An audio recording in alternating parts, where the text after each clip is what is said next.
दोस्तों, सदी के महत्वपूर्ण कवियों की श्रृंखला में आज मैं अपनी प्रिय अध्यापिका शैलजा सक्सेना जी के साथ हूँ। शैलजा सक्सेना जी विश्वविद्यालय की कई पत्र पत्रिकाओं में लेख और संपादन कार्य करती रही हैं। उनके 2 कविता संकलन आ चुके हैं। कहानी संग्रह शीघ्र ही प्रकाशित होने वाला है। उन्हें सरस्वती पुरस्कार और मैथिली शरण गुप्त पुरस्कार मिल चुका है। अमेरिका में हिंदी, भारतीय इतिहास और संस्कृति, धर्म तथा भाषा पर कार्यशाला का संचालन भी आपने बखूबी किया है। हिंदी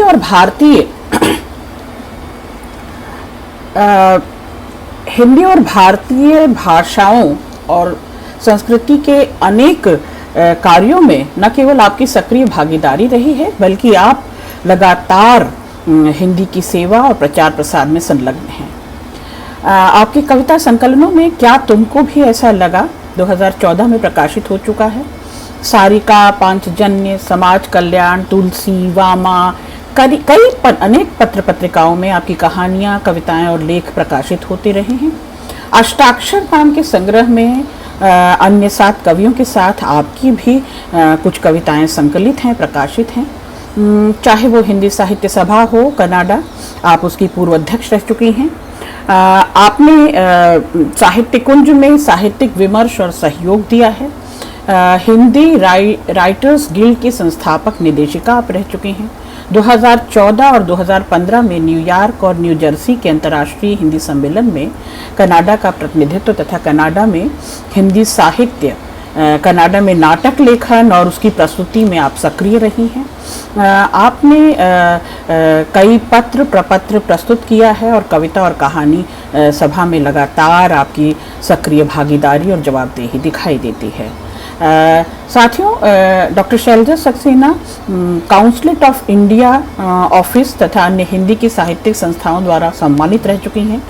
टोरंटो की संस्था डांसिंग डैमसेल्स के माध्यम से प्रोविंशियल सरकार द्वारा वुमेन अचीवर अवार्ड भी आपको 2018 में प्राप्त हो चुका है। अपनी प्रिय अध्यापिका की आज 5 कविताओं के साथ हम उनकी रचना धर्मिता भी जानेंगे शोधार्थियों, और उनकी रचनात्मक यात्रा के सहयात्री बनेंगे और उन कविताओं के बहाने उनके कवि मन से परिचित होंगे। तो मेरी पसंद की 5 कविताएं। सबसे पहले कविता है अदल बदल। अगर हम फिर से शुरू करें जिंदगी, तो क्या क्या बदलोगे तुम और क्या क्या बदलूंगी मैं अपनी हर बात में सावन सी बरसती आंखों की कुछ बादल तुम्हारे सीने के धुआंते रेगिस्तान में रख दूंगी, कि तुम्हारी आग तुमको ही न जलाए। और तुम अपनी चट्टानी सोच में से मुझे कुछ दे देना, कि सावन के बादल मुझे न डुबोएं। तुम मुझे अपने सपनों की पिटारी देना, और मैं तुम्हें अपने गीतों की सड़क दूंगी, जिस पर हम वो पोटरी उठाए चलेंगे साथ साथ। तुम अपनी सोच के कपड़े बदल लेना, और मैं प्यार का श्रृंगार कर लूंगी। फिर हम चलेंगे जीवन की उस महफिल में, जिसमें हंसी की लहरों पर तैरेंगे विश्वास के पत्थर, जिन पर हमारा नाम लिखा होगा। आओ हम फिर से शुरू करें यह जिंदगी, इस मोड़ से अगले मोड़ तक। साथियों, कविता वही होती है जो हमारे सहयात्री हो, सहचर हो, और इस साहचर्य को, इस संगच्छध्वम संबद्धध्वम संवो मनासी जानताम, इस धुन को दरअसल इनर सेल्फ के रूप में ये कविता लिए हुए है, संजोए हुए है। प्रेम और परवाह और साहचर्य दरअसल साथ साथ चलने और साथ साथ निभाने की बात है।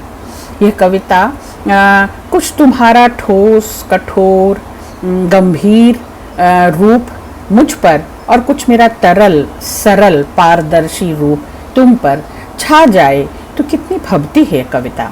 एक दूसरे को पूरा करने, एक दूसरे को भरपूर करने और एक दूसरे के संग साथ न केवल चलने बल्कि निभाने और दूर तक एक दूसरे के हो जाने, देर तक एक दूसरे के बने रहने की कविता है। बेहतरीन कविता माँ। दूसरी कविता है गांठ में बांध लाई थोड़ी सी कविता। ये कविता मुझे विशेष प्रिय है।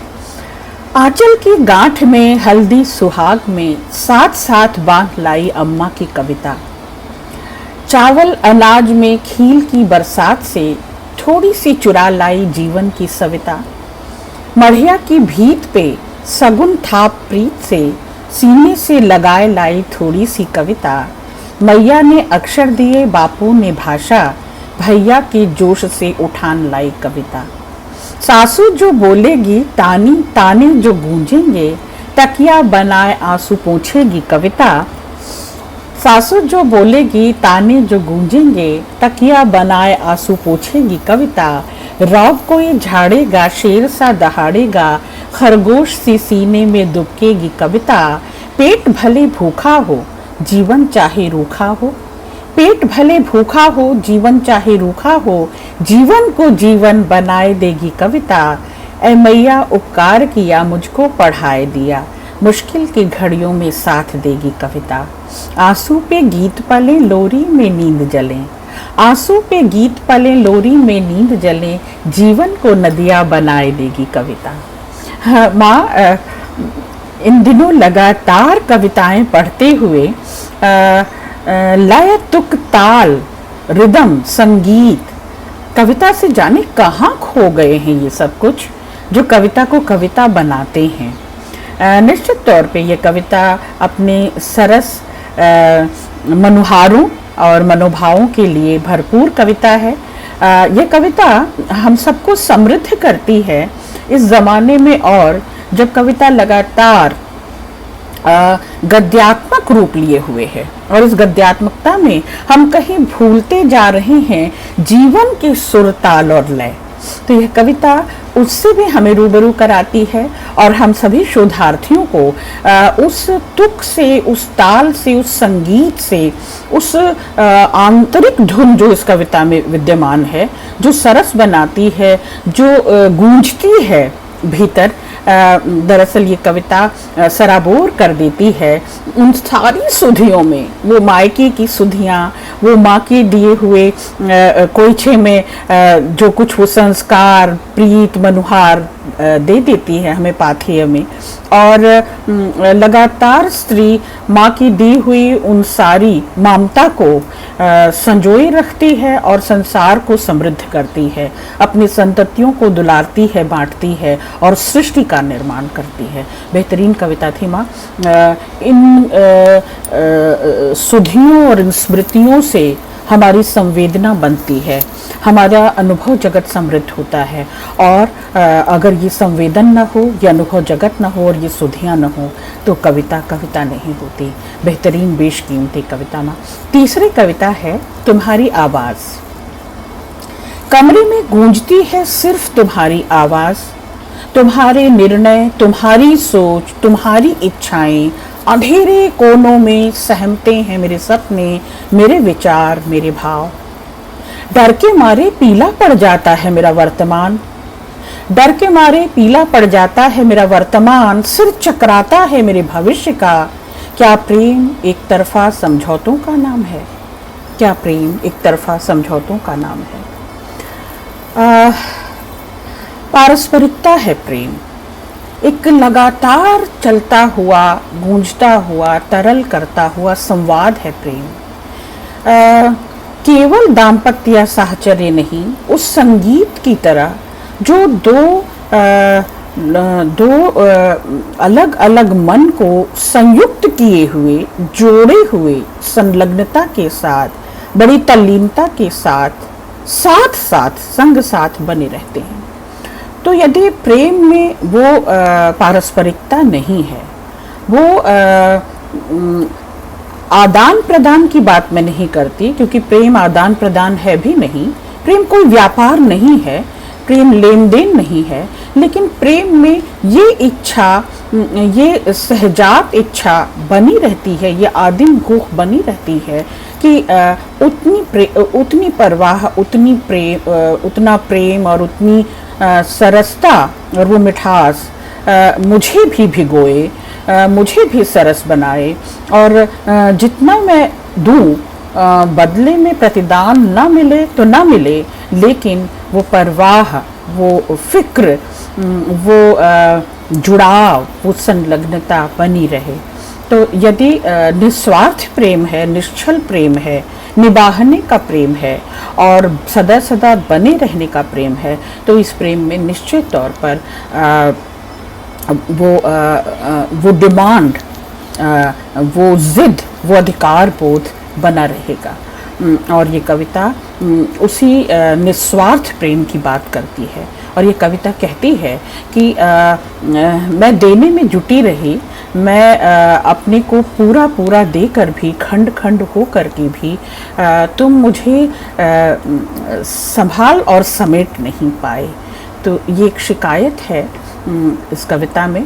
और करुणा तो निश्चित तौर पर है ही, पर वो तकलीफ किसी एक स्त्री की नहीं रह जाती, सार्वभौम तकलीफ है ये, सार्वदेशिक तकलीफ है ये, सार्वकालिक तकलीफ है ये।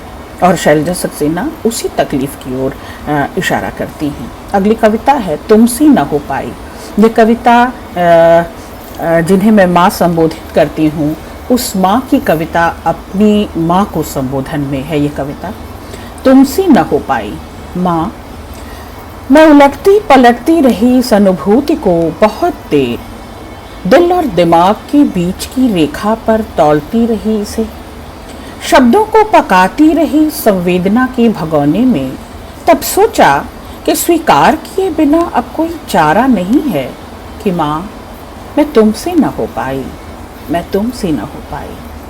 तुम अपनी नींद टुकड़ा टुकड़ा हमारी किताबों में रख भोर की किरणों को, तुम अपनी नींद टुकड़ा टुकड़ा हमारी किताबों में रख भोर की किरणों को परीक्षा पत्र सा बाँचती आई, मैं न कर पाई।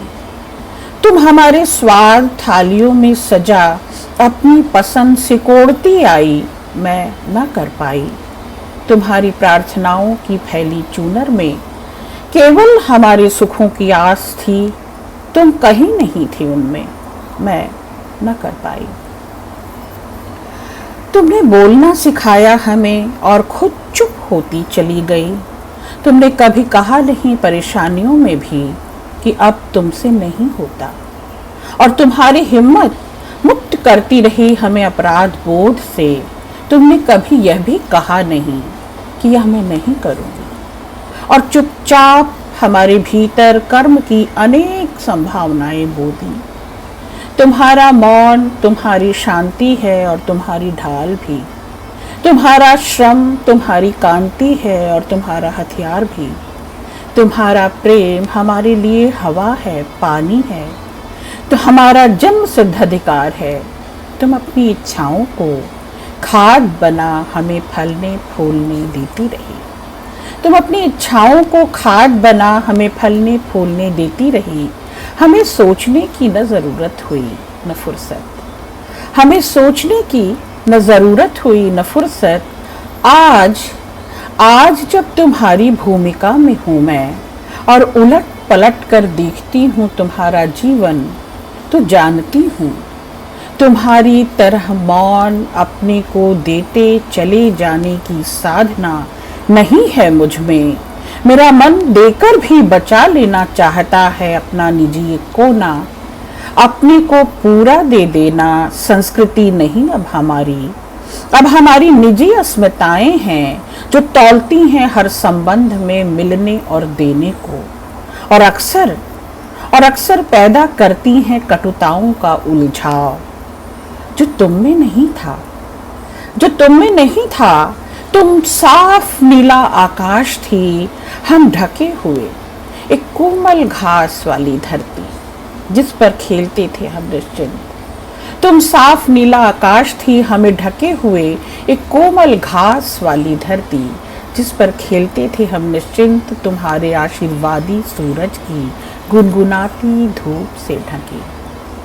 माँ, माँ सच में होकर भी माँ पूरी तरह आकाश, घास, सूरज न हो पाई। मैं तुमसी न हो पाई माँ, मैं तुमसी न हो पाई। बेहतरीन कविता भीतर तक भिगो देती है। लबालब हो जाते हैं हम उस ममत्व, उस मातृत्व और वो जो आशीर्वाद सी बनी रहती है अपने साथ होकर भी और अपने बाद भी। माँ कनात सी तनी होती है हमारे हर दुख पर, हमारी हर तकलीफ में। हम बेटियाँ एक ही आस और प्यास ढूंढती हैं और वो आस पास न नज़र आए तो जैसे लगता है सब कुछ खो गया, छिन गया हो। माँ का होना या माँ का आस पास न होना दरअसल हमें विरक्त करता है तमाम तरह की कामनाओं से, इच्छाओं से, और हम लगातार छिजते जाते हैं, कमज़ोर होते जाते हैं और प्रश्नाकुल होते हैं। और जब अपने एकांत में अपने साथ बैठे होते हैं तब कहीं सोच पाते हैं उसका कितना दिया हुआ हमारा अब तक सब कुछ बना हुआ है, हमारी थाती है। हम माँ से जो कुछ पाते हैं, सहेजते हैं, सजोते हैं, संवारते हैं, उसके बावजूद क्या अपनी माँ से कभी हो पाते हैं? बहुत बड़ा प्रश्न है। उसके जैसा त्याग, तप, उसके जैसा बलिदान, उसकी जैसी तपस्या, उसकी जैसी निष्ठा, वो भरपूर देने की उसकी इच्छा, लालसा हम में वो बन नहीं पाती। और उस पीढ़ी से लेके इस पीढ़ी तक की यात्रा डॉक्टर शैलजा सक्सेना तय करती हैं। और हम बेटियों को अपनी ममता से भिगोती हुई दरअसल ये प्रश्न, ये सवाल भी दे जाती हैं कि हम कितनी हो पाती हैं अपनी माँ जैसी। कहते हैं ना कि हम बेटियाँ बहुत कुछ एक अंतराल के बाद एक उम्र के पड़ाव में अपनी माँ सी होने लगती हैं, लेकिन सच यह भी है कि उसका वो भीतर का मन हम कितना बचा पाती हैं, कितना संवार पाती हैं और कितना सजो पाती हैं आगे आने वाली संततियों के लिए। एक बड़ा सवाल, और सचमुच में ये एक बड़ी कविता है इस फलक पर, इस कैनवास पर। अगली कविता है लड़की की माँ। सो नहीं पाई है माँ जमाने से, बेटी के लिए एक सही पुरुष की तलाश में भटकती रही है सदियों तक, और खोजबीन कर भी ला नहीं पाई एक ऐसा पुरुष जो दे सके उसकी बेटी को एक मजबूत घर। ऐसा घर जिसकी दीवारों पर वो अपनी प्रतिभा से खुशियों के बूटे बना सके, जो न लाए बादलों का हिंडोला पर जिंदगी को न झुलाए हिंडोले सा, जो गीत गाती लाडों के सुर सुन, जो गीत गाती लाडों के सुर सुन मुस्कुरा सके, कहे वाह बहुत मिठास है तुम्हारी आवाज में, और फिर बनाए रखे उस मिठास को अपनी मिठास से। पर हर सदी में मात खाती रही माँ, कभी ऊंचे बाजार भाव तो कभी सही पुरुष का अभाव, कभी अपनी सामान में खोट बताती आंखों में तोल मोल। चिंताग्रस्त ही रही लड़की की माँ सदियों से, चिंताग्रस्त ही रही लड़की की माँ सदियों से कि अचानक उस दिन घनघनाते फोन पर सुना उसने गुनगुनाती सी बेटी को, कि अचानक उस दिन घनघनाते फोन पर सुना उसने गुनगुनाती सी बेटी को, माँ माँ खोज लिया है मैंने अपना वर, हम मिलकर बनाएंगे वही तुम्हारे सपनों वाला घर, जहाँ खर्चों पर खर्च होंगे हम दोनों और संभालने को भी संभलेंगे हम दोनों, जहाँ रसोई और टीवी रिमोट पर रहेगी बराबर की हिस्सेदारी, हमारे हाथ गुस्से में नहीं केवल सपने पकड़ने को उठेंगे, और आंसू आंसू निकलेंगे केवल प्याज काटने पर। मैं बनाऊंगी अपनी खुशियों के फूल घर दीवारों पर, तुम्हारी पलकों में थके इंतजार को अब जगना नहीं पड़ेगा माँ, तुम्हारी पलकों में थके इंतजार को अब जगना नहीं पड़ेगा सुबह की ओस तक, माँ अब तुम सो सकती हो चैन से, माँ अब तुम सो सकती हो चैन से। बेहतरीन कविता माँ। एक बेटी को लेकर नाभिनाल से अलग होते ही माँ दरअसल उसके साथ, उसकी बढ़ते पढ़ते और लगातार उसमें अपने सपनों को संजोए रहती है। अपने सपनों और उसके सपनों को भरपूर करने के लिए, पूरा करने के लिए, मुकम्मल करने के लिए क्या क्या नहीं तय करती। किन किन समाज के तानों मेहनों उलाहनों से बचाती है अपनी बिटिया को, किन किन बुरी नज़रों से काटती, खींचती नज़रों से और सवालों से बचाती है अपनी बेटी को। उसके लिए सपने सजोती है अच्छे वर का, सुयोग्य वर का, और वह वर जो उसे समानता का अधिकार दे, जो उसे समान समझे, आँख की पुतली बना कर रखे, जैसा माँ मानती रही है उसे, उस पुरुष में वो ममता, वो दुलार, वो प्यार उसकी बिटिया के लिए हो। और लगातार छीजती हुई माँ, लगातार खर्च होती हुई माँ इस चिंता से एक उम्र, एक सदियाँ गुजार देती है और उसके बाद कहीं जाकर बेफिक्र हो पाती है, निश्चिंत हो पाती है अगर बेटी को सुयोग्य वर मिल जाता है। तो यह कविता किसी एक माँ की कविता विशेष नहीं है साथियों, ये कविता भी दरअसल विश्व भर की उन माँओं का है जो लगातार अपनी बेटियों को लेकर अवसाद में होती हैं, चिंता में होती हैं, तनाव में होती हैं, और फिर एक दिन जब उनके सपनों को पंख मिलते हैं, जब एक दिन उनकी बिटिया को सुयोग्य वर मिलता है, हम सफ़र, हम जुबां, हम दर्द, हम साथी जब मिल जाता है तो माँ जैसे आश्वस्त हो जाती है। तो यह कविता आश्वस्ति की कविता है साथियों, ये कविता उम्मीद जगाती हुई कविता है, बेहतरीन कविता। बहुत शुक्रिया।